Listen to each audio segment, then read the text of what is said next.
Hoover Police hosting their annual public safety night out and inviting you to come out and join them. There is a lot of fun to be had here, especially if you have young kids. Our Shelby County reporter Ajane Robinson joins us live from the event. Ajane. Yeah, that's right, Jonathan Morgan. I'm here at Hoover's Public Safety Night Out. Now, there's a lot of folks already trickling in as this event gets started, but right now I'm joined with Hoover Police Lieutenant Daniel Lowe. Lieutenant Lowe, thanks for joining us today. Thanks so much for being out here. Of course. Now, Lieutenant Lowe, as I said earlier, we've already got some families out here enjoying things, but to encourage more folks to come out tonight, what can folks expect? Well, this is a great family fun night. We have a lot of things going on. You can hear the DJ in the background tonight. We have inflatables for kids, displays from our police and fire department, specialized units. Federal agencies are out here with some of their stuff as well. Just a great opportunity to come out and see what we do, have a little bit of family fun, and spend some time with your first responders.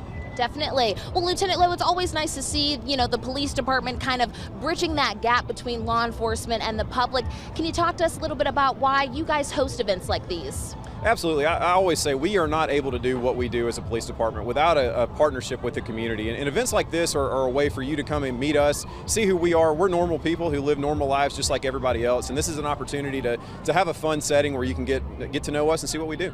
Of course. Well, thank you, Lieutenant Lowe, for joining us today. Just like Lieutenant Lowe had mentioned, you still got time to come out here. You can see those local, state, and federal agencies. Meet with your law enforcement. Bring your family and your friends. This event is not ending until about 7:30. 7:30, is it right? 7:30. 7:30 p.m. So you still got time, folks. Reporting live in Shelby County, Ajane Robinson, WBRC, Fox 6 News, on your side. All right, Ajane, thanks. As you see